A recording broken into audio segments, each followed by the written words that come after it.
नमस्कार दोस्तों, आज फिर से एक अलग सेशन के साथ में आप हमारे चैनल पे जुड़ रहे हैं। और इस चैनल पे अक्सर आप लोग देखते रहे हैं कि कुछ अलग अलग तरीके की चीज़ें, कुछ ऐसे लोगों को जोड़ने की कोशिश हम अपने चैनल के माध्यम से करते हैं जो अपने अपने फील्ड में देश के अलग अलग शहरों में बहुत अच्छा कर रहे होते हैं और उनको एक प्लेटफॉर्म के तहत आगे बढ़ाते हुए एक मोटिवेशन प्रदान करने की कोशिश की जाती है। इसी क्रम में हमारे साथ आज जुड़ रही है बिहार के अररिया जिला के फॉरबिसगंज अनुमंडल की मधुसूदी जी, जो आपके हमारे एज की ही है और इन तमाम चीज़ों में आगे रहते हुए, समाज सेवा की दिशा में आगे रहते हुए इन छोटी सी उम्र में उन्होंने इतना कुछ हासिल कर लिया है कि उनसे हम आप बहुत कुछ सीख सकते हैं। इसी क्रम में हम उनको जोड़ते हैं मधुसूदी जी को। सबसे पहले बहुत बहुत स्वागत है मधु आपका। Thank you so much. मैं चाहूंगा कि ऑडियंस को आप अपने से अपने बारे में पहले इंट्रोड्यूस करें ताकि फिर आगे अपने लोगों की चर्चा हो सके। First of all thank you so much for this opportunity. मुझे लगता था कि शायद मैंने अभी तक ऐसा काम नहीं किया है कि मुझे ऐसी अपॉर्चुनिटी तुरंत मिलेगी। So thank you so much इतनी जल्दी मुझे ये अपॉर्चुनिटी देने के लिए। नाम मधुसूदन है, जैसा कि आपने बताया कि मैं फॉरबिसगंज से बिलोंग करती हूँ। यहीं से मैंने अपनी एजुकेशन कंप्लीट की, अपनी 12th की एजुकेशन मैंने यहाँ से कंप्लीट की। मैंने अपनी 6 क्लास तक मैं प्राइवेट स्कूल में पढ़ी हूँ और उसके बाद चूँकि हमारी फैमिली कंडीशन ऐसी नहीं थी कि हम 6th के बाद की जो एजुकेशन है वो प्राइवेट स्कूल में कंटिन्यू कर पाएँ। तो सोसाइटी के सब लोगों ने बोला कि बड़े लड़के हैं एंड देन लड़की है, तो क्यों ना लड़के को प्राइवेट स्कूल में पढ़ाया जाए और लड़की को सरकारी स्कूल में पढ़ाया जाए। पर जो मेरे पेरेंट्स थे, मैं बहुत लकी हूँ कि मुझे ऐसे पेरेंट्स मिले जिन्होंने बोला कि नहीं, बेटा हो या बेटी दोनों को एक ही एजुकेशन देंगे। और हम दोनों उसके बाद गवर्नमेंट स्कूल में चले गए। यानी कि 6th के बाद से मेरी जो एजुकेशन हुई है वो गवर्नमेंट स्कूल में हुई है।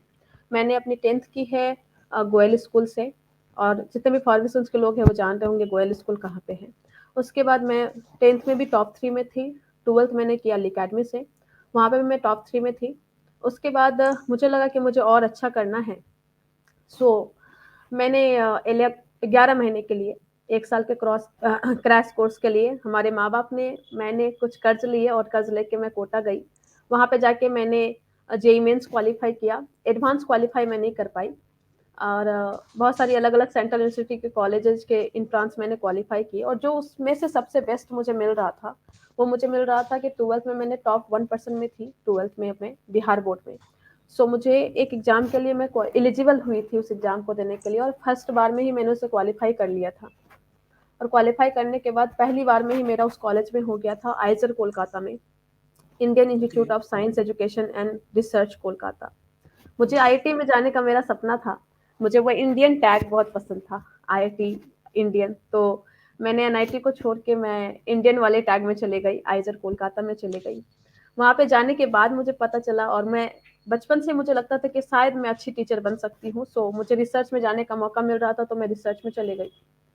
वहाँ से मैं, जब मेरी एजुकेशन स्टार्ट हुई, जब मुझे ये लगा कि मैं रिसर्च में आई हूँ, अच्छे कॉलेज में गई मैं, और वहाँ पे मुझे स्कॉलरशिप भी मिलने लगी। मतलब कॉलेज में जाने से पहले तक मुझे पता नहीं था कि वहाँ पे स्कॉलरशिप मिलेगी।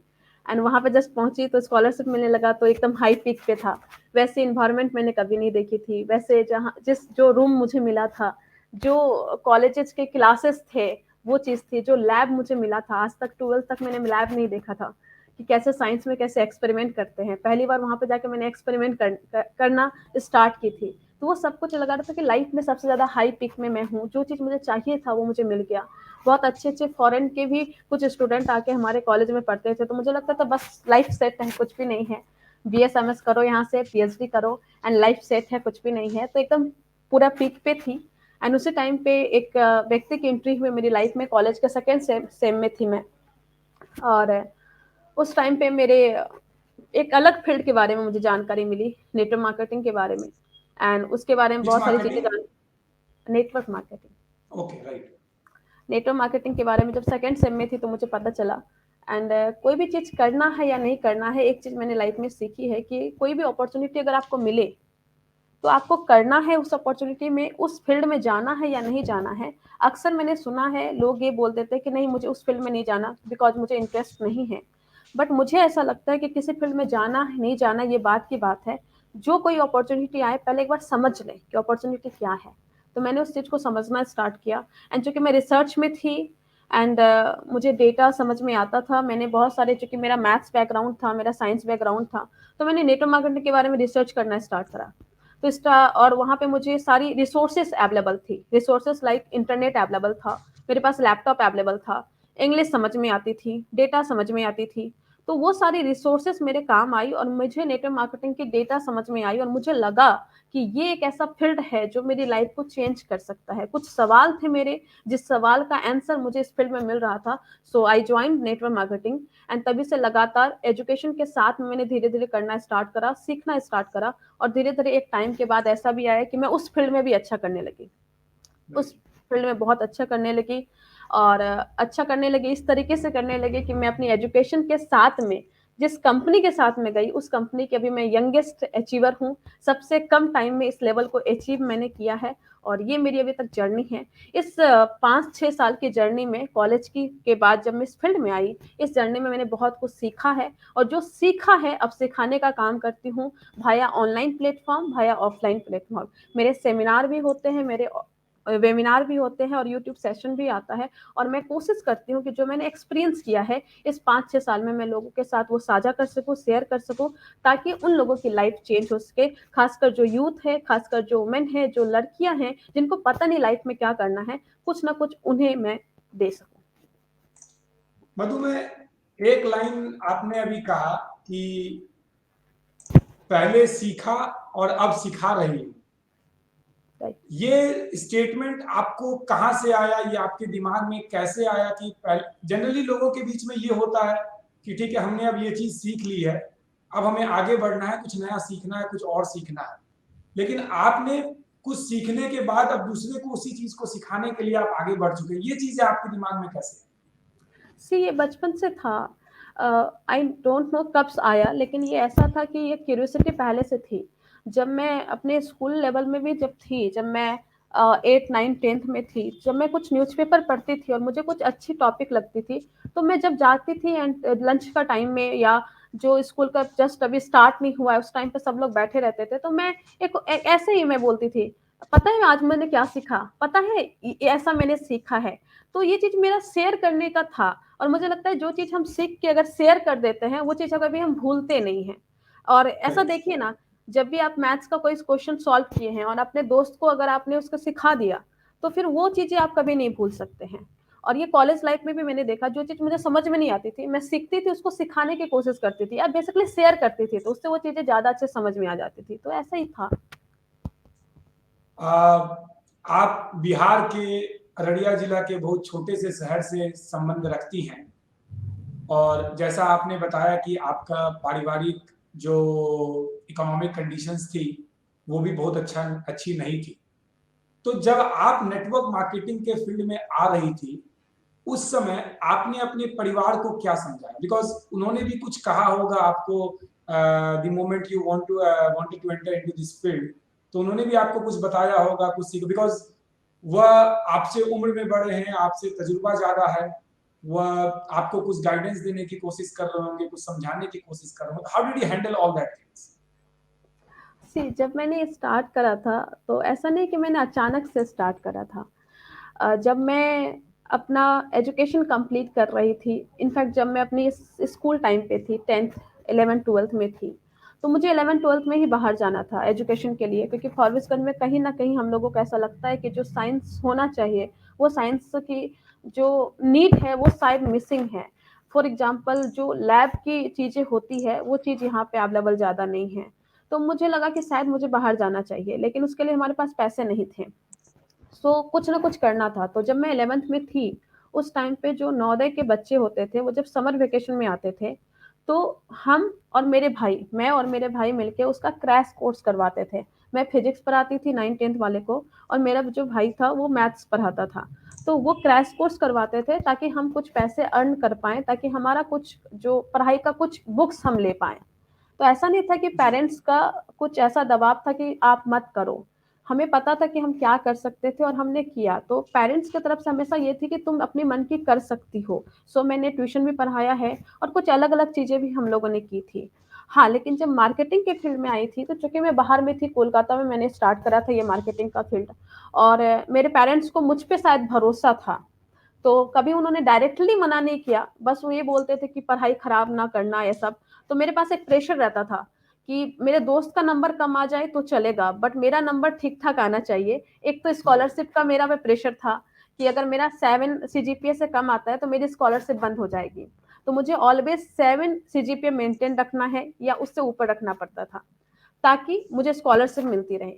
और साथ में ये भी प्रेशर होता था, चूँकि मैं मार्केटिंग कर रही हूँ, चूँकि मैं एक्स्ट्रा एक्टिविटी कर रही हूँ, सो मुझे अपना एक मार्क्स मैनेज करना पड़ेगा, अदरवाइज़ लोग ये बोलेंगे, ये लड़की मार्केटिंग में है, सो इसकी पढ़ाई डिस्टर्ब हो रही है।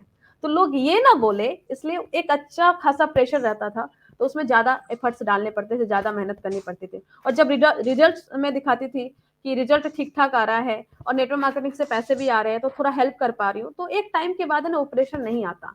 बेसिकली हमें प्रूव करना होता है। सो आपने जैसे बोला कि समाज के लोग बोलेंगे कि आप नेटवर्क मार्केटिंग में है, इसलिए इनका रिजल्ट अच्छा नहीं आ रहा, तो you need to prove all that things. आप एक तरीके से तो रिजल्ट से अपने आप को प्रूव कर सकते थे कि ठीक है, नेटवर्क मार्केटिंग से हमारा करियर में कोई दिक्कत नहीं हो। बट जब कोई ऐसे इंसान या कुछ ऐसी चीजें आपके माँ पिताजी को पता लगे कि नेटवर्क मार्केटिंग का ये डिसएडवांटेज है, नेटवर्क मार्केटिंग का दैट, बिकॉज बिकॉज अगर बात आ चुकी है इस तरीके की कि कहीं ना कहीं ऑब्स्टिकल्स की बात है, तो हो सकता है कि people will not figure think about the positive thing, वो कहीं ना कहीं कुछ नेगेटिव बात जरूर हो सकती है। तो क्या ऐसी कोई नेगेटिव बात आपके सामने रखी गई थी, और how did you handle that if that comes up? हाँ, रखा गया था, not from the family members but outside से। फॉर एग्जांपल एक बार ऐसा हुआ था कि मुझे ये बोला गया था, चूँकि तुम स्कॉलरशिप ले रही हो तो तुम एक्स्ट्रा कोई काम नहीं कर सकती, you should focus on only study, ऐसे करके। और एक बार ऐसा हुआ था कि मैं ऐसे करती थी कि जो मेरा क्लासेस होती थी वो मंडे टू फ्राइडे होती थी। सो जब मैं सैटरडे संडे बाहर निकल के काम करती थी, तो पहले तो ज़्यादा लोगों को पता नहीं चलता था, लेकिन बाद में मेरे सीनियर लोगों को पता चलने लगा। तो एक बार ऐसा भी हुआ, आई नो कि वो सीनियर मेरे लिए अच्छा ही सोच रहे थे, बट एक बनी-बनाई रोड पाथ थी, उस पाथ पे मैं नहीं चल रही थी। मैं एक डिफरेंट पाथ पे चल रही थी। तो एक बार ऐसा हुआ था कि मैं सैटरडे संडे काम करके मैं वापस आई थी, संडे की नाइट को मैं वापस आई थी। अराउंड 8 और 9 पीएम हो रहे थे, और अचानक से एक सीनियर का मेरे पास ये फ़ोन आया कि यहाँ पे आ जाओ। तो मुझे लगा कि शायद मैं इतना काम करके आई हूँ, तो शायद ये लोग कुछ पार्टी-वार्टी देंगे या कुछ अच्छा मेरे लिए सोचे होंगे। एंड मैं वहाँ पे पहुँची, तो हम लोग का जो कॉलेज है वो बहुत ही खुला माहौल का है, मतलब रात के 2 बजे भी आओ तो कोई ऐसा इश्यू नहीं था, तो रात को भी मिल सकते थे 11-12 बजे। तो अराउंड 10 11 पीएम हम लोग वहाँ पे पहुँची थी, मैं वहाँ पे पहुँची थी और मैं वहाँ पे खड़ी हूँ, एंड आस-पास बहुत सारे सीनियर लोग खड़े हैं, सीनियर मतलब जो पीएचडी कर रहे हैं, जो मेरे से 3 साल 4 साल बड़े हैं। एंड वो सभी जो वहाँ पे मुझे समझाना क्या, बेसिकली डाँटना स्टार्ट किए कि आपको ये नहीं करना चाहिए, आप रिसर्च कॉलेज में हो, आपको मार्केटिंग नहीं करनी चाहिए, और ऐसे बहुत सारी बातें वो बताने लगे। एंड उन्होंने इतना ज़्यादा बोला, एंड चूँकि सिंस मैं एक लड़की हूँ, तो लड़की थोड़ी इमोशनल होती है, तो उनकी आँखों से थोड़ी-सी आँसू निकल आते हैं, तो वहाँ पे मैं ऐसा लगा था मैं खड़े-खड़े रो रही हूँ, इस तरीके की सिचुएशन थी। एंड जस्ट मैं वहाँ पे खड़ी थी, एंड मैंने अपनी गर्दन थोड़ी-सी घुमाई, उस सीधे में उधर मैंने देखा कि एक लड़का वहाँ पे खड़ा हुआ है, और वो लड़का सिगरेट पी रहा है। एंड वो लड़का जो सिगरेट पी रहा है, उसको बोलने वाला कोई नहीं है, लेकिन मैं थोड़ा-सा अलग काम कर रही हूँ, तो मुझे बोलने वाले बहुत सारे लोग हैं। एंड दैट मोमेंट मैं सोची कि लोग गलत करने वाले को कुछ नहीं बोलते हैं, बोल रहे हैं दैट मीन्स कुछ ना कुछ अच्छा कर रही हूँ इसलिए बोल रहे हैं, तो चलो और अच्छा करते हैं। उसके बाद मैंने कुछ नहीं समझा इस बारे में, और मेरे जो इस बिज़नेस में जो मेरे गुरु थे, मैंने उनको ये बात उनको बताई मैं कि ऐसा-ऐसा हो रहा है, तो मत उन्होंने बोला कि मधु एक काम करो, या तो तुम उसको समझा दो, अच्छे से समझा दो, या तो तुम समझा दो, या तुम समझना बंद कर दो। तुम्हारे पास 2 कान हैं, तुम्हें ये डिसाइड करना चाहिए कि एक कान से सुन के क्या दूसरे कान से निकालना है, और क्या एक कान से सुन के अंदर में ले जाके उसको एनर्जी बना के उस पे काम करना है। सो उसके बाद से मैंने ध्यान देना बंद कर दिया। आज वही सीनियर लोग हैं जो ज़्यादा तारीफ़ करते हैं, अच्छे कमेंट्स आते हैं, फ़ोन आता है, बोलता है कि हाँ, मधु बहुत अच्छी कर रही है, लड़की फोड़ रही है, इस तरीके की बात आती है। तो होता रहता है, आता-जाता रहता है। तो क्या इन तरीके की बातें जब हुई थी, तो क्या सोसाइटी को लेकर के आपके अंदर में कोई नेगेटिव भावना पैदा हुई? अ, थोड़ा-सा तो पैदा हुआ था। मुझे थोड़ा-सा ऐसा लगा था कि शायद ये सारी चीज़ें बदलने की ज़रूरत है।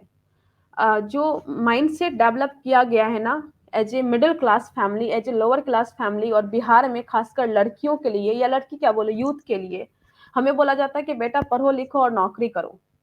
पर कोई ये नहीं बोलता कि नौकरी कितने का करूँ? ये सबसे बड़ा सवाल है। आज तक मुझे किसी ने वो नहीं बोला कि मधु ऐसी नौकरी करना जहाँ पे 50,000 रुपया महीना कमाओ या ऐसी नौकरी करना जहाँ पे 1 लाख रुपया महीना कमाओ या ऐसी नौकरी करना जहाँ पे 5 लाख रुपया महीना कमाओ। वो बस बोलते हैं नौकरी करो। अब वो नौकरी कितने का क्योंकि 5,000 का भी है, 15,000 का भी है।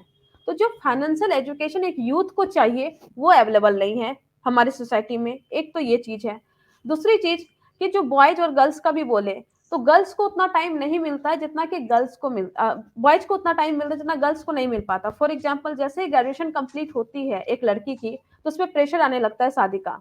बट एक लड़की को टाइम मिलता है जब तक उसके पास पैसा कमाने ना लगे, जब तक उसके पास जॉब ना आ जाए।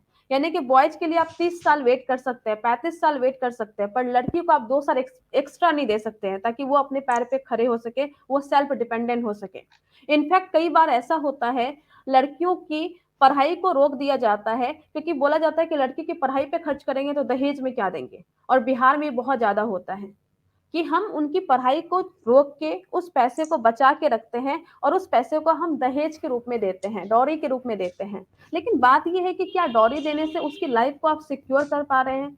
एक डेटा अगर आप देखेंगे तो in every 90 minute, her 90 minute में एक लड़की को जलाया जा रहा है, उसको मारा जा रहा है दहेज के नाम पे। हम इंडियन सोसाइटी ये बोलते हैं कि हम लड़कियों की शादी करके हम गंगा नहा लेते हैं। पर बात ये है कि हम जो सोचते हैं कि गंगा नहा लेते हैं, एक दिन ऐसा भी आ सकता है कि दहेज देके जो आप शादी कर रहे हैं, उसी गंगा में आपकी बेटी की राख को बहाना पड़ सकता है। ये सिचुएशन है। और हम ये बहुत सारी चीजें, एक बात नहीं है, बहुत सारी बातें हैं बोलने को। एक तो फाइनेंशियल एजुकेशन नहीं आती है, लड़कियों को टाइम नहीं मिलता है, दहेज के नाम पे बहुत सारी चीजें चल रही है। और एक चीज और अगर वो बोलूं, अगर हम लोग यूथ अगर कुछ करना भी चाहते हैं अपनी एजुकेशन के टाइम पे तो सोसाइटी हमें करने नहीं देती है। हमें सिखाया जाता है कि बेटा जब तक पढ़ाई कंप्लीट ना हो तब तक कुछ मत करो। लेकिन बात यह है कि पढ़ाई कंप्लीट तक अगर हम रुकेंगे तो हमारा जो यूथ है, जो हमारा चरम एनर्जी होती है उसको हम यूटिलाइज नहीं कर सकते क्योंकि पढ़ाई खत्म करते करते किसी का 25 साल हो रहा है, 30 साल हो रहा है, कोई और ज्यादा हायर एजुकेशन में जा रहा है। लेकिन ज्यादातर एनर्जी तो 20 से 30 साल की उम्र में है और ये हम बस पढ़ाई करने में गुजार रहे हैं। अगर ये समय हम थोड़ा सा फाइनेंशियली अपने आप को बिल्ड करने में लगा दें तो आज हमारी जो कंट्री है, जो यूथ कंट्री होते भी हुए भी डेवलपिंग कंट्री है, डेवलप्ड कंट्री नहीं है। हम कहने को यूथ कंट्री है पर हमारा यूथ तो काम ही नहीं करता सर, काम ही नहीं करता। मधु, आपने एक बात कही यूथ को लेकर के, तो हमारा देश भारत सबसे ज्यादा युवाओं को अपने साथ रखने वाला पूरे विश्व में सबसे एक नंबर वाला देश है और हमारे पास रिसोर्सेज भी बहुत है। हमारे पास बहुत सारी चीजें हैं जो हम उनका यूटिलाइज कर सकते हैं, बट अनफॉर्चुनेटली हमारे द्वारा उन चीजों का इस्तेमाल नहीं किया जा रहा है। और कहीं ना कहीं हम ये एक्सेप्ट भी हमें करना चाहिए, ओपन प्लेटफॉर्म पे भी एक्सेप्ट करना चाहिए कि हमारे यूथ का भविष्य, हमारे यूथ का फ्यूचर कहीं ना कहीं अंधकार में ही जा रहा है। मैं इसी चीज को देखते हुए आपसे ये पूछना चाहता हूँ कि you are also a youth और आपके आसपास में भी बहुत सारी लड़कियां होंगी, बहुत सारे बच्चे लड़के होंगे, सब लोग होंगे। आप जब अपने घर आते हैं, क्योंकि आपका बहुत सारा टूर भी रहता है अलग अलग जगहों पे, जब आप अलग अलग जगहों पर जाते हैं उस समय वहां के यूथ जो आपके साथ जुड़ते हैं और जो आपके यूथ जो आपके घर के पास में रहते हैं, उन दोनों के बीच में आप क्या डिफरेंस देख पाते हैं? Why I am asking all this things is because आप अलग स्टेट में भी कभी कभी जाते हो, उस स्टेट के यूथ में क्या है, बिहार के यूथ में क्या है, बिकॉज बिहार में भी बहुत सारे यूथ ऐसे हैं जो कहीं ना कहीं अनएम्प्लॉयड हैं, they are not getting anything कि वो कुछ कर सके। कुछ भी हो सकता है, शायद उनके पास रास्ते नहीं हो, कुछ हो सकता है कि उनको कुछ रास्ता दिखाया नहीं जा रहा हो, there are lack of the motivation, lack of हो सकता है कि जनप्रतिनिधियों की भी दिक्कत होंगी, लेकिन आप कैसे देखते हैं इन दोनों स्टेट्स के यूथ को? सर माइंडसेट का बहुत बड़ा डिफरेंस है कंपेयर टू जो हमें बिहार में देखती हूँ और अदर स्टेट में देखती हूँ। ऐसा नहीं कि बहुत ज़्यादा डिफरेंस है, पर बहुत डिफरेंसेस तो हैं। बिकॉज कि मैं बहुत सारे ऐसे सेमिनार में गई हूँ जहाँ पे मैं इंटरप्रेन्योरशिप के जो माइंडसेट है उसको मैं देखी हूँ कि एक ऐसा भी सेमिनार में गई थी जहाँ पे 16 साल, 18 साल, 20 साल का जो लड़का था, वो लड़का वो पैसे के बारे में समझने के लिए वो बहुत ज़्यादा क्यूरियस था, बहुत ज़्यादा चीज़ें समझ रहा था। वो उस टाइम पे जो बात कर रहा था, वो बात कर रहा था कि मैं कैसे अपनी कंट्री के लिए काम कर सकूं, वो कैसे जॉब क्रिएटर बन सके, इसकी बात कर रहे थे। लेकिन हमारी जो यूथ है, जो हमारे आसपास है, मैं ये नहीं कहना चाहती हूँ कि पूरा बिहार में ऐसा है, बल बहुत सारी जगह पे वो जॉब क्रिएटर के बारे में, क्रिएटिंग दी जॉब के बारे में नहीं सोच रहे हैं, वो जॉब सीकर माइंडसेट से हैं, उनको जॉब चाहिए। और वो जॉब कब तक चाहिए वो भी डिसाइड नहीं करते हैं। इनफैक्ट वो तब तक फॉर्म भरते रहते हैं जब तक कि सरकार उसको ये ना बोल दे कि भैया तू अब ये फॉर्म भरने के लायक नहीं हो। दैट मीन्स जब तक कि उसका एज खत्म नहीं हो जाता। और जब उसी उसी यूथ के पास अगर आप कोई अपॉर्चुनिटी लेके जाएंगे कि भैया आप इससे पैसे कमा सकते हो, तो वो बोलते हैं कि ये मेरे इंटरेस्ट का काम नहीं है। तो उनसे पूछिए कि आपके इंटरेस्ट का काम क्या है, तो वो बोलेंगे कि मेरा इंटरेस्ट है जॉब में। लेकिन बात यह है कि जॉब में कौन सा जॉब? वो एक साथ एसएससी का भी फॉर्म भरते हैं, रेलवे का भी भर रहे होते हैं, और अलग अलग बैंकिंग सेक्टर का भी भर रहे होते हैं, ग्रुप डी का भी भर रहे होते हैं। मुझे समझ में नहीं आता यूथ का इंटरेस्ट किस में है, क्योंकि एक साथ आप बैंकिंग का भी सोच रहे होते, रेलवे का भी सोच रहे होते, एसएससी का भी सोच रहे थे, यूपीएससी का भी फॉर्म भर रहे होते।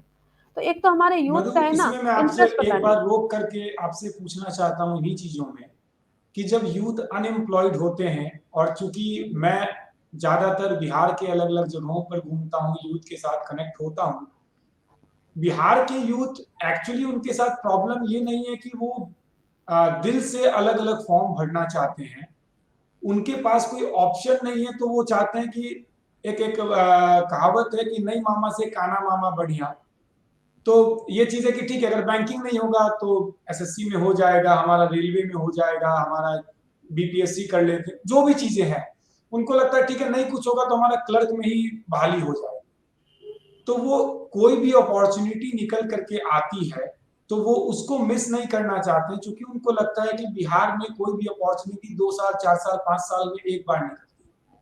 तो वो इन चीजों को कैसे मैनेज करें? सर मैं यहाँ पे कुछ भी पॉलिटिकल स्टेटमेंट नहीं देना चाहूंगी, मैं बस एक लाइन बोलना चाहूंगी कि इंडिया में किसी की भी सरकार आ जाए, किसी की भी सरकार आ जाए, सभी के सभी यूथ को जॉब नहीं मिलेगा, क्योंकि जो जॉब की सीट्स हैं और जो नंबर ऑफ यूथ्स है दोनों मैच नहीं होगा, कभी भी नहीं होगा। और जैसे जैसे टेक्नोलॉजी आती जाएगी, ये नंबर ऑफ सीट्स जो होगी वो कम होती जाएगी। इनफैक्ट जो आपको जो बिजनेस सेक्टर में है, जो एक बहुत बड़ी सिस्टम को चला रहे हैं, उनके पास भी अगर ये चीज आएगा कि उनको रेट रेट ठीक करना पड़ेगा। मान लीजिए कोई एक मैन्युफैक्चरिंग यूनिट है, वहां पे अगर ज्यादा से ज्यादा लोगों को जॉब पे रखा जाए, तो वहां के जो प्रोडक्ट की कॉस्टिंग आएगी वो बहुत ज्यादा आएगी, कंपेयर टू कि वहां पे अगर एक सिस्टम बिल्ड किया जाए, वहां पे कुछ मशीन्स लगा दी जाए। तो कॉस्टिंग को कम करने के लिए आने वाले टाइम में टेक्नोलॉजी का सहारा लिया जाएगा, और वो चीजें जो है जॉब हटाएगी हटाएगी। मेन चीज ये है कि आपने एक स्टेटमेंट दिया कि हमारी जो यूथ है वो अपॉर्चुनिटी को मिस नहीं करना चाहती, इसलिए वो एक साथ सभी फॉर्म भरती है, सभी फॉर्म भरती है। लेकिन बात ये है कि ये अपॉर्चुनिटी सिर्फ वो गवर्नमेंट जॉब या प्राइवेट जॉब में ही क्यों देखते हैं? ये अपॉर्चुनिटी वो तब भी मिस ना करे जब उनको इंटरप्रेन्योरशिप बनने का माइंडसेट डेवलप करने के लिए मिला। जब उनको इंटरप्रेन्योरशिप में जाने का मौका मिले तब भी उस अपॉर्चुनिटी को मिस ना करे। दैट मीन्स वो अपॉर्चुनिटी सिर्फ जॉब लेने के लिए ना सोचे, वो जॉब देने की अपॉर्चुनिटी को भी एक्सेप्ट जब करने लगेंगे, तभी हमारा जो यूथ है वो आगे निकल पाएगा। तो वो सिर्फ हमेशा जॉब लेने की बात करता है, इसलिए हम लोग पीछे हैं। जिस दिन हम जॉब देने की बात करने लगेंगे, हम जीडीपी में ग्रोथ की बात करेंगे, तब हम बहुत ज्यादा आगे निकल जाएंगे। हम गवर्नमेंट से सिर्फ लेने की बात ना करें, हम देने की बात करें। इसीलिए आज के टाइम पे स्किल इंडिया की बात की जा रही है। आज के जितने भी ग्रेजुएट हो रहे स्टूडेंट हैं, क्या आप सिर्फ ग्रेजुएशन वाले लोगों को, सिर्फ आप बताइए, आप क्या जॉब पे रखेंगे विदाउट एनी टेक्निकल स्किल? आप खुद नहीं रखेंगे सर, मैं खुद नहीं रखूंगी। तो हम स्किल की बात करेंगे। और स्किल जो है वो कंप्यूटर के सामने बैठ के बस एक डिग्री मिलने से नहीं होगा, वो स्किल होगा जब हम फील्ड में निकल के काम करेंगे। और फील्ड में निकल के तब काम करेंगे जब हम कोई अपॉर्चुनिटी को ग्रैब करेंगे और उस पर लगातार वर्क करेंगे। तो स्किल की बात करेंगे सर। मधु, आप काफी अच्छा बोलती भी हैं और यही खूबी भी है, मुझे लगता है कि आपके साथ लोग कनेक्ट होते हैं और आपकी बातों को बहुत धैर्यपूर्वक सुनते भी हैं। मैं ये जानना चाहता हूं कि जब आप देश की आधी आबादी के साथ कनेक्ट होती हैं, मेरा मतलब महिलाओं और बच्चियों से है, कि जब आप उनके साथ कनेक्ट होती हैं तो आप उनके अंदर किस तरीके के जज्बा पैदा करने की दिशा में आगे बढ़ती है? क्योंकि जब आप उनके साथ बातचीत करती होंगी तो जरूर आपके माइंडसेट में, आपके माइंड में कुछ सेट होगा कि हमें आज इनके साथ इन तरीके की बातें करनी है। तो आप क्या सोचकर उनके साथ बात करती हैं? मैं बात नहीं करती हूँ, मैं सर कुछ सवाल पूछती हूँ, और वो सवाल कहीं ना कहीं आपको भी लगेगा कि वो सवाल वैलिड है। मैं सिंपली जब महिलाओं के सामने बैठती हूँ, मैं सिंपली उनसे पूछती हूँ कि आप जब पैदा हुई, मतलब मैं जब पैदा हुई तो मुझे एक नाम दिया गया, मेरे पिताजी का नाम। और मैं जब बड़ी हुई, अपनी एजुकेशन कंप्लीट की, तब मैं अपने पिताजी के नाम से जीने लगी। और जैसे ही मैं एक उम्र तक पहुंची, हो सकता है पढ़ाई करने के बाद मैं जॉब में गई या बिजनेस में गए, कहीं पे भी गई, और वहां पे थोड़ा सा स्टेबिलिटी आया, फटाफट फटाफट शादी की बात की जाती है। हाँ, लड़की को जॉब लग गई, लड़की को या जॉब नहीं लगी तो भी शादी, जॉब लग गई तो भी शादी। और शादी के बाद फिर वो नाम जो है पिता से चेंज हो जाता है पति का, हमारा सरनेम लग जाता है, पति के नाम में आ जाते हैं। फिर उसके बाद हमारे बच्चे होते हैं, फिर बच्चे को बड़ा करने में टाइम लग जाता है, और फिर धीरे धीरे धीरे करने के बाद वो पति का नाम दब जाता है, फिर बेटे के नाम या बेटी के नाम से जाने लगते हैं। मतलब कि जब हम पैदा होते हैं पिता के नाम से, फिर बड़े होते हैं शादी के बाद पति के नाम से, फिर उसके बाद अपने बेटे या बेटी के नाम से। तो मेरा सवाल बस ये है कि मेरा जो नाम मधु है और बाहर नाम सीता, गीता, नेहा, मोना जो भी है, वो सारे जो नाम है, क्या नाम बस आधार कार्ड और राशन कार्ड के लिए और या सिर्फ वोट देने के लिए? वो नाम किस लिए है? कितनी महिलाएं हिंदुस्तान में जो अपना घर का एड्रेस अपने नाम से देती है, और ये नाम खो सा गया है। अब इस नाम को लाने की रिस्पॉन्सिबिलिटी किसकी है? ये अगर मेरा नाम है तो इस नाम को लाने की रिस्पॉन्सिबिलिटी मेरी ही है, और उस रिस्पॉन्सिबिलिटी को हमें निभाना पड़ेगा। यही सवाल जब मैं लोगों से पूछती हूँ, महिलाओं से पूछती हूँ ना, तो उन्हें लगता है सच में मुझे इस पे काम करने की जरूरत है। तो क्या आपके एक सवाल से और जितनी महिलाएं या जितनी बच्चियां आपके पास में रहती हैं, वो क्या आपके एक ही सवाल से इतना ज्यादा अवेयर हो जाती है कि वो आपके साथ जुड़ करके अपने स्वाभिमान के लिए, अपने जीविका के लिए कर्म करना शुरू कर देती है? क्या एक ही सवाल काफी होता है? ये एक बेसिक सवाल है सर, इसके अलावा बहुत सारे सवाल हैं। फॉर एग्जांपल अगर मैं एक सवाल की बात करूं, तो जिस जिस जब हम मदरहुड में जाते हैं ना, तो मैंने एक एग्जांपल में देखी थी। एक मैं ट्रेन में आ रही थी, एंड ट्रेन में आने के बाद एक आंटी बैठी थी मेरे सामने। उन्होंने बोला कि उन्होंने सब बातें बताना स्टार्ट किया। उन्होंने बताया कि अभी जस्ट मेरी जो बहू है उसने जॉब छोड़ी है। तो मैं बोली कि जॉब क्यों छोड़ी? तो उन्होंने बोला कि वो मदरहुड में इंटर कर रही है, मतलब वो माँ बनने वाली है। तो बेसिकली मैंने ये देखा कि जो यंग हम लोग होते हैं, हम लोग पढ़ाई लिखाई करते हैं, अपना जॉब लेते हैं, और जॉब लेने के बाद जब हम मदरहुड में जाते हैं, हम अपना जॉब छोड़ देते हैं। क्यों छोड़ देते हैं? ताकि हमें फैमिली की रिस्पॉन्सिबिलिटी हमें निभानी है। तो हमने वो सेक्रीफाइस किया, और सेक्रीफाइस करके हम अपनी फैमिली के लिए वो सेक्रीफाइस किए, मदरहुड में गए। एक लड़का हुआ या लड़की हुई, जो भी हुए, उसके बाद हम उसको हाथ पकड़ के चलना सिखाते हैं, हम उसको क ख ग घ, हम उसको ABC, ए से ए फॉर एप्पल, वो सिखाते हैं। और उसके बाद जब वो थोड़ा सा बड़ा होता है ना, और अगर कोई लेडी है, हाउस वाइफ है, उन्होंने जॉब छोड़ के हाउस वाइफ बनी है just because for her family. और जब वो बच्चा बड़ा होता है ना, और एक टाइम ऐसा आता है वो बच्चा खुद बोलता है कि माँ तुम चुप रहो, तुमको कुछ नहीं आता। कोई अपने पिताजी को ऐसा नहीं बोलते कि पापा आप चुप रहो, आपको कुछ नहीं आता। लेकिन माँ को अक्सर हम लोग बोलते हैं, चाहे वो लड़का हो या लड़की हो, हम लोग अक्सर बोल देते हैं, माँ तुम चुप रहो ना, तुमको कुछ नहीं आता। दोस्तों के सामने बेइज्जती मत कराओ, दोस्तों के सामने मेरा नाक मत कटाओ। मतलब जिस बच्चे को आप क ख ग घ सिखाते हैं, ABC सिखाते हैं, चलना सिखाते हैं, वो आप पे उंगली उठाने लगता है जस्ट बिकॉज कि आप एक हाउस वाइफ हैं, जस्ट बिकॉज कि आपके पास पैसे नहीं आ रहे हैं, जस्ट बिकॉज आप फाइनेंशियली अच्छे स्टेबल नहीं है। वहीं पे कोई अगर वुमेन है जो नौकरी कर रही है, अगर वो पैसे कमा रही है, तो वहां पे ज्यादा ऊंची आवाज में नहीं आवाज आती है कंपेयर टू कोई हाउस वाइफ है। तो जब हम नाम की बात करते हैं, पैसे की बात करते हैं, उनकी जो वैल्यू है उसके बारे में बात करते हैं। एक बेसिक सवाल ये होता है। इसके अलावा एक सवाल ये होता है कि जो लोग अगर कोई घर में हाउसवाइफ है, मुझे तो ये नहीं समझ में आता कि हाउसवाइफ शब्द कहाँ से आया, क्योंकि शादी तो हाउस से होती नहीं है, शादी तो किसी इंसान से ही होती है। बट वो बोलने को बोलती है कि मैं तो कुछ नहीं करती, मैं तो हाउस वाइफ हूँ। पर उनको उनकी कीमत को बताने के लिए, उनको ये चीज वैल्यू उनको खुद फील करे, इसके लिए मैं बस पूछती हूँ कि आप जब सुबह उठते हैं, जो हाउस वाइफ है, आप जब सुबह उठते हैं, सुबह से लेकर जो जो काम करते हैं वो मुझे बताइए। बोलती है सुबह उठ के घर की सफाई करती हूँ, ये सफाई करती हूँ, खाना बनाती हूँ, नाश्ता बनाती हूँ, बच्चे को रेडी करती हूँ। वो बोलती सबका कॉस्टिंग जोड़ते हैं, सुबह का बर्तन धोने के कॉस्टिंग, खाना बनाने के कॉस्टिंग, बच्चे को तैयार करने की कॉस्टिंग, हस्बैंड के लिए टिफिन की कॉस्टिंग, बच्चे को जो स्कूल छोड़ते हैं, स्कूल से लाते हैं, उसकी भी कॉस्टिंग है। 3,000 4,000 होता है मंथली, कोलकाता में मैंने देखा है ये चीज।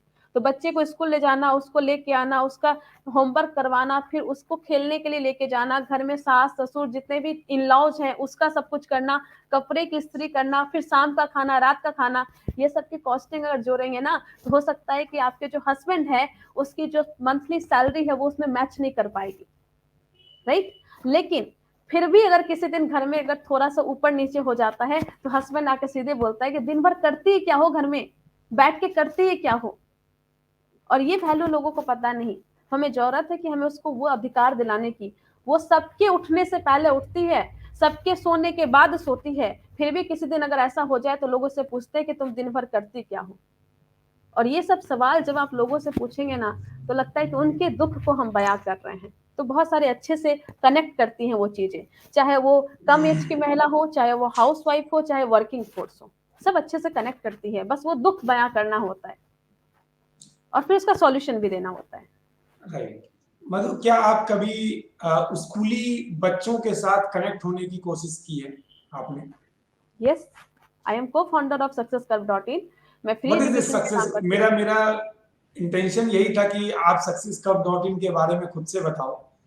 तो वो क्या है, आप क्या करते हो उसके अंदर में, और कैसे बच्चों को आप इंस्पायर मोटिवेट करते सी जब मैं फॉरवर्ड्सगंज में पढ़ रही थी, तो मैंने जब 9th 10th 11th 12th कर रही थी मैं, तो मैं अपने आसपास में, चूंकि मैं फॉरवर्ड्सगंज में जहाँ पे रहती हूँ वहाँ के आसपास में बहुत सारे अनप्रिविलेज बच्चे रहते हैं। और मैंने देखा कि कुछ बच्चे को जब मैं ऐसा था कि ओपन प्लेटफॉर्म है सो बोलना पड़ेगा, मैं बोलती हूँ। कई बार ऐसा हुआ कि जब मैं 9th 10th 11th 12th में थी और जब मैं ट्यूशन पढ़ाती थी, तो आसपास के कुछ लड़कियां मेरे पास आती थी और मैं उसको फ्री एजुकेशन देती थी। बेसिकली मैं उन्हें पढ़ाती थी।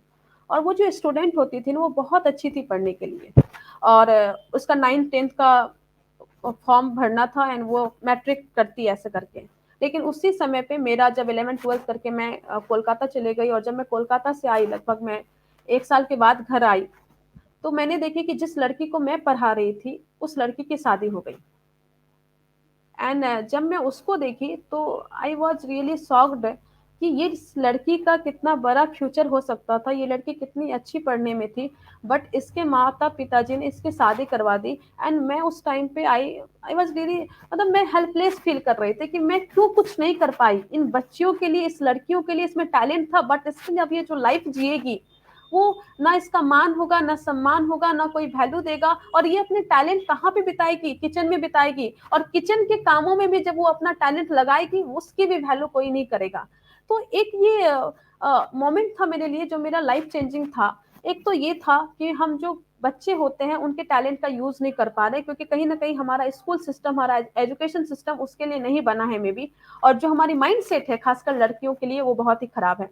उसके बाद जब मैं कॉलेज गई थी एंड मेरा भाई भी इस चीज में ये सारी चीजें देख रहा था, तो हम बोथ, मैं और मेरे भाई और साथ में हमारे एक दोस्त थे, उन लोगों ने सोचा कि हम लोग जिस फॉरबिसगंज के माहौल में पढ़े हैं एंड हमने जो चीजें देखी है जो मिसिंग है यहाँ पे, और उस सब चीजों को झेलते हुए, उन सब चीजों को पार करते हुए हम एक अच्छे पोजीशन पे गए हैं। हम तीनों हायर एजुकेशन में चले गए। कोई बीएड कर रहा था, कोई एमएस कर रहा था, कोई पीएचडी अभी कर रहा है।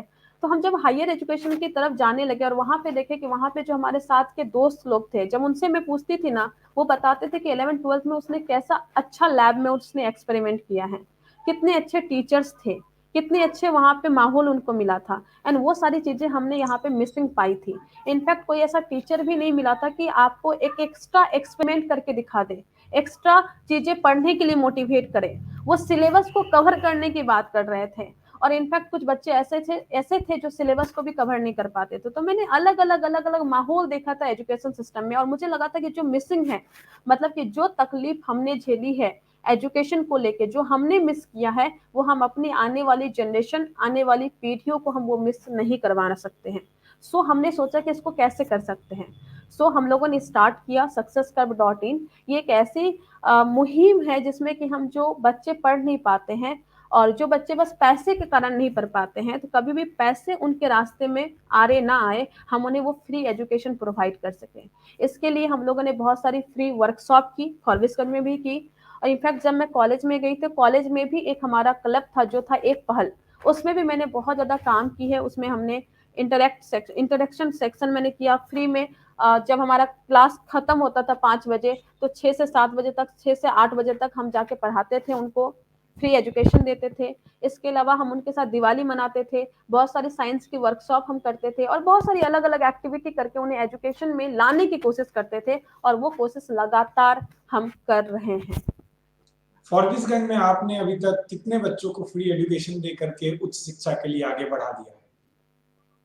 नंबर्स नहीं बता सकती हूँ सर, क्योंकि कब कहाँ पे ऑनलाइन प्लेटफॉर्म था हमारा और साथ में ऑफलाइन था। एक वर्कशॉप हुआ था, उसकी फोटोज अवेलेबल है। ये हमने किया था मे बी 3 साल पहले, जब हमने मैथ्स की कुछ चीजें उनको सिखाई थी, और मैथ्स को लेके कैसे आगे बढ़ सकते हैं उसके लिए हम लोगों ने 3 डेज का प्रोग्राम हमने किया था। उसमें लगभग 20 to 30 बच्चे आए थे। इसके अलावा मैं कोशिश रहती हूँ कि आसपास के जितने भी लोग एजुकेशन में जाना चाहते हैं उसके लिए हम लोग काम कर सके।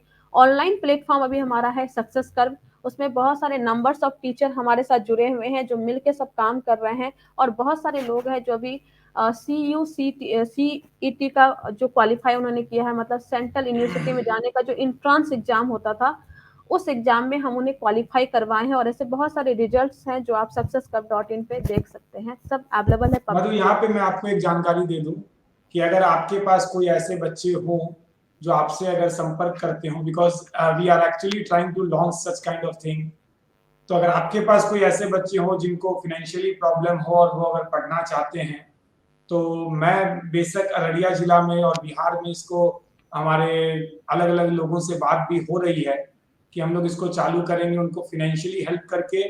शुरुआत 1-2 से ही होगी, और हम लोग 1-2 से शुरू करके उनको अलग अलग स्कूल्स में दाखिला दिला करके उनको पढ़ाने की कोशिश करेंगे। तो अगर आपके पास कुछ ऐसे कॉन्टैक्ट, ऐसे कनेक्शंस आएंगे तो काइंडली लेट मी नो। हम जो उसमें मदद कर सकेंगे हम उस चीजों को जरूर आगे बढ़ाने के लिए करेंगे। Sure. Last but not the list, आपसे बात करेंगे तो मेरे को लगता है कि ये जो सेशन हुआ है, ये मैं भी बहुत ज्यादा इंस्पायर्ड हुआ हूँ। बाकी लोग देखेंगे तो वो कितने ज्यादा इंस्पायर्ड होंगे मेरे को नहीं पता। लास्ट में आप यूथ को क्या संदेश देना चाहते हो for both the employed youth as well as the unemployed youth? Why I'm telling about the employed youth as well? Because वो जो ऑलरेडी काम कर रहे हैं, पढ़ लिख लिए हैं, उनकी भी सोसाइटीज को लेकर के कोई जिम्मेदारियां हैं। वो अगर अपनी रिस्पॉन्सिबिलिटीज को भी अगर ढंग से निभाने लग जाए तो शायद मुझको लगता है कि समाज में जो कुरीतियां है वो कुरीतियां आधा से ज्यादा खत्म हो जाएंगी। कहावत भी है कि समाज खराब गलत आदमियों से नहीं होता, समाज खराब अच्छे आदमियों के चुप होने से होता है। तो दोनों के लिए आपका लास्ट में क्या संदेश रहेगा?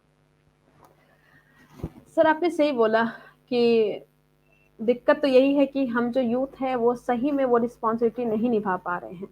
इनफैक्ट अगर मैं एग्जांपल दूं आपको, जब हम लोग स्कूल में होते हैं तो हम लोग दहेज प्रथा के बारे में बहुत बड़े बड़े निबंध लिखते हैं, बहुत बड़े बड़े ऐसे लिखते हैं, लेकिन जैसे ही हम गवर्नमेंट जॉब में इन करते हैं ना, तो हम ये बोलते हैं कि मेरे माता पिताजी को मैं समझा नहीं पा रहा हूँ कि दहेज नहीं लेना है।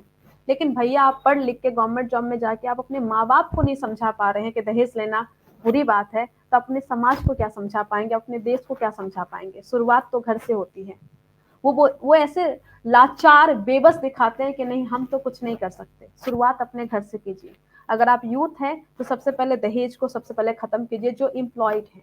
और जो है ना हमारे बिहार में तो ये कुछ ज्यादा ही है, गवर्नमेंट जॉब वालों का है ना, कीमत लगती है 15 लाख, 20 लाख, 25 लाख। अभी 2 साल से मैं बिहार में हूँ, लॉकडाउन जब हुई थी तभी से मैं बिहार में हूँ। और बिहार में जब माहौल में रहती हूँ तो कुछ ना 1-2 फोन जब आते हैं मेरे पेरेंट्स के पास में, और जब मैं उसको सुनती हूँ तो मुझे लगता है कि यार मैं वही भाई है जिसको मैं सोचती थी कि आदर्शवादी भाई है, और वो भाई बोलता है कि मैं लाचार हूँ, मैं कुछ नहीं कर सकता हूँ। और बिहार की ऐसे असंख्य केसेस हैं जहाँ पे यूथ भाषण कुछ और देते हैं पर घर में कुछ और होते हैं। एक तो वहां पे खत्म करने की जरूरत है। दूसरी चीज, एक तो दहेज प्रथा खत्म कीजिए, एक तो रिस्पेक्ट दीजिए, वो सबको, फीमेल हो मेल हो दोनों को दीजिए। और साथ ही साथ आप कंट्रीब्यूशन कीजिए अपनी कंट्री की ग्रोथ में। हम लोग बस पैसे बचाने के चक्कर में होते हैं, ना सही से टैक्स पे करते हैं। इनफैक्ट जो गवर्नमेंट से हम लेते हैं, बेसिकली एक गवर्नमेंट का जो एम्प्लॉय है, वो जो पैसे लेते हैं वो कहीं ना कहीं जो देश की आम जनता है, आम जनता ने जो टैक्स पे किया है उसका पैसा हम ले रहे हैं। हमें लगता है कि हमें सरकार दे रहा है, पर सरकार थोड़ी दे रही है। सरकार कहाँ से, पैसे छाप थोड़ी रही है। सरकार तो जनता की टैक्स जो है वो आपको दे रही है। तो चाहे जो भी हो, एक बैंक का कर्मचारी हो, एक इंजीनियर हो, एक डॉक्टर हो, कोई भी अगर सरकारी है, उसको जो पैसे मिल रहे हैं वो जनता का पैसा है। तो आप उस जनता के लिए क्या कर रहे हैं? आपके घर में हो सकता है, मैं बड़ी बड़ी बातें नहीं बोल रही हूँ, मैं बस ये बोल रही हूँ कि आपके घर में जो बाई आती है, उस बाई ने भी टैक्स पे किया है, उसका आप पैसे ले रहे हैं। तो उस क्या बाई के बच्चे की एजुकेशन फी आप नहीं उठा सकते? उस बाई के साथ अगर गलत हो रहा है, उस बाई पे अगर उसके हस्बैंड हाथ उठा रहे हैं, क्या उसके खिलाफ आप नहीं बोल सकते? क्या उसको एजुकेशन नहीं दे सकते? ये छोटी छोटी चीजें हैं, लेकिन अगर ये छोटी छोटी चीजें अगर हम करने लगे ना, तो हमारे देश को हम बहुत आगे बढ़ा देंगे। और लास्ट में जो यूथ है जो भी कमा नहीं रहा है, तो भैया वेट मत करो, बहुत साधन है, बाहर में पैसे पड़े हुए हैं। उस पैसे को कैसे लेके आना है उसके लिए सोचिए। अगर किसी यूथ को अगर आप बोलेंगे ना कि यहाँ पे जॉब लगेगा तुम्हारा, 10,000 की नौकरी लगेगी, तुम्हारा काम यहाँ पे सेलिंग का है, कर लो, तो वो कर लेते हैं, क्योंकि उनको जॉब मिल जाता है 10,000 का। लेकिन उनको यही बात बोलिए कि आप अपना कुछ प्रोडक्ट बना के या कुछ करके आप सेलिंग का काम खुद से करो, तो आप ज्यादा पैसा कमाओगे। सेलिंग में ज्यादा पैसा, इंटेंसिव इंसेंटिव है, पर वो अपने से नहीं करता। आज मुकेश अंबानी जी इसलिए अंबानी, क्योंकि उन्होंने यही ऐसे ही स्टार्ट किया था। कुछ चीजें खरीदते थे, कुछ चीजें बेचते थे, और यहाँ से एक मुकेश अंबानी पैदा हो गए। आज देखिए कंट्री के जीडीपी में कितना ग्रोथ है, कितना ज्यादा कंट्रीब्यूशन है, बट हम उसके तरह नहीं सोच रहे हैं। तो हमें माइंड सेट चेंज करने की जरूरत है। पढ़ाई के साथ हम फेसबुक चला सकते हैं, इंस्टाग्राम चला सकते हैं, यूट्यूब देख सकते हैं, अलग अलग चीजें देख सकते हैं।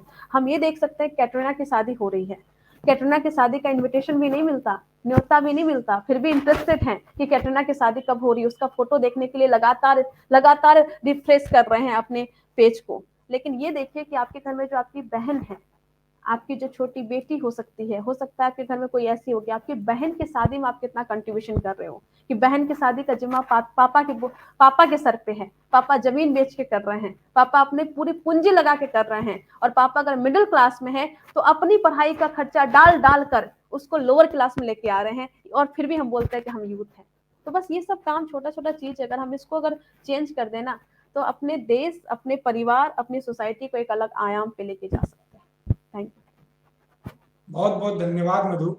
आपकी जो बातें हैं, अगर सच में यूथ इन बातों को समझ जाए तो शायद हमारा देश, जैसा आपने कहा कि डेवलपिंग इंडिया से डेवलप्ड नेशन की तरफ बढ़ चुका होगा और बढ़ जाएगा।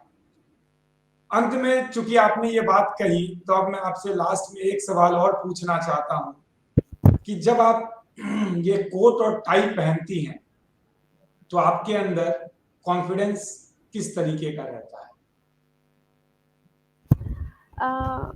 इट्स नॉट अबाउट क्लॉथ, ये कपड़े से नहीं आता, ये मेरे अंदर जो एजुकेशन आई है उससे आता है। सिंस मैं मार्केटिंग के फील्ड से हूँ एंड मैं रिसर्च के फील्ड से हूँ, तो रिसर्च में भी ये कपड़ा चलता है। जब हम पीएचडी का प्रेजेंटेशन करते हैं तो हम इस कपड़े में भी जाते हैं, और खासकर मार्केटिंग में भी करते हैं। तो इसका मतलब ये नहीं, ये कपड़ा मेरे प्रोफेशन को दर्शा रहा है, लेकिन इस कपड़े के पहनने से कॉन्फिडेंस नहीं आता है।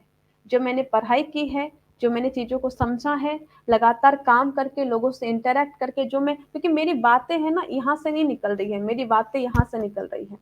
तो कॉन्फिडेंस तो जो हम किताब पढ़ते हैं, जिनकी संगति में रहते हैं, जो सारी चीज़ें करते हैं, उससे आता है। और जो बात बार बार आती है कि फॉरबिसगंज जैसे छोटे शहर, जी नहीं, कोई भी शहर आज के टाइम पे छोटा या बड़ा नहीं रहा। बिकॉज शहर भले ही छोटा हो सकता है, पर आपकी संगति छोटी या बड़ी नहीं हो, बड़ी जो है वो हम डिसाइड करते हैं। फॉर एग्जाम्पल, अगर मैं चाहूँ कि मुझे बड़े लोगों के साथ रहना है, तो मेरे फोन के साथ मैं अपने बड़े लोगों के साथ कनेक्ट कर सकती हूँ। उस युग में हम आ चुके हैं, हम 22 में हैं। अगर हम चाहें तो हम देख सकते हैं, अंबानी जी का सोच देख सकते हैं, हम देख सकते हैं टाटा जी का सोच, तो हम उनके साथ रह सकते हैं। छोटा सोच तो यहाँ से डेवलप नहीं होता, छोटा शहर से नहीं। बेसिकली हम किसके साथ टाइम बिता रहे हैं। आज मैं अगर विवेकानंद जी का किताब पढ़ती हूँ तो बेसिकली मैं उनके साथ टाइम बिता रही हूँ। आज मैं बड़े बड़े लोगों की, कलाम सब की बायोग्राफी अगर पढ़ती हूँ तो बेसिकली मैं उनके साथ टाइम बिता रही हूँ। तो छोटे छोटे शहर में भी बड़े बड़े लोगों के साथ रह के हम बड़ी सोच पे जा सकते हैं। और वो बड़ी सोच का वो जो मुझे मिला है, जो एजुकेशन के फील्ड में जिनके साथ में रही, जितने अच्छे अच्छे प्रोफेसर के साथ में रही, बिजनेस के फील्ड में गई तो वहां पे मुझे बहुत अच्छे अच्छे लोग मिले। चाहे वो मोहन प्रसाद सर की बात करूं, चाहे डॉक्टर विवेक बिंद्रा सर की बात करूं, चाहे संदीप महेश्वरी सर की बात करूं, चाहे संतोष टाइगर की बात करूं, जो भी जितने सारे लोग हैं, जो भी मेरे, जिनसे मैं सीख रही हूँ डायरेक्टली और इनडायरेक्टली, वो सबकी सोच, उन सबकी जो भावनाएं हैं, वो भावनाएं हैं जो मुझे कॉन्फिडेंट बनाती है, ना कि ये ड्रेस। हाँ, ये ड्रेस इसलिए पहनती हूँ क्योंकि ये ड्रेस है जो मेरे तन को ढक रहा है, बस इसलिए पहन रही हूँ। मार्केटिंग में हूँ, रिप्रेजेंट कर रही हूँ, बस इसलिए। इसके अलावा कोई और इंटेंशन नहीं है। थैंक यू सो मच मधु हमारे साथ जुड़ने के लिए। मैं चाहूंगा कि आप चैनल के बारे में लोगों को जरूर बोलें, ताकि ये वीडियो ज्यादा से ज्यादा लोग तक तो पहुंचेगा ही और बहुत से लोग आपसे मोटिवेट भी होंगे। लास्ट में आप चैनल के बारे में जरूर बोलें कि how do you. Thank you so much. और आप जो काम कर रहे हैं, जैसे कि बहुत सारे लोग ऐसे होते हैं जो कि ऑलरेडी अपने फील्ड में जब बहुत बड़ा कर लिए हैं, उनको लेके आते हैं, क्योंकि उनका ऑलरेडी नाम होता है, उनको लेके आते हैं। बट आप ऐसे पहले व्यक्ति मुझे दिखे जो कि जस्ट संघर्ष कर रहे हैं, उनको लेके आप आ रहे हैं। तो बेसिकली आप उनको हेल्प कर रहे हैं ग्रो करने में, और आप चूंकि दूसरों को ग्रो करने में हेल्प कर रहे हैं, तो आपका चैनल ऑटोमेटिकली ग्रो हो जाएगा। यही नियति है और यही आपका स्टेटस भी है शायद व्हाट्सएप पे। तो आपका चैनल ऐसे ही ग्रो होगा। और लेकिन जितने भी दर्शक यहाँ पे देख रहे हैं, मैं आप सभी से हाथ जोड़ के विनती करती हूँ, इस चैनल को सब्सक्राइब करें, लाइक करें और ज़्यादा से ज़्यादा लोगों तक शेयर करें। अगर आपको लगता है ये बातें किसी की ज़िंदगी बदल सकती है, तो उन तक ये वीडियो पहुँचाने के लिए हमारी मदद करें। Thank you so much. बहुत बहुत धन्यवाद हमें ये मौका देने के लिए। Thank you Madhu, thank you so much. Thank you.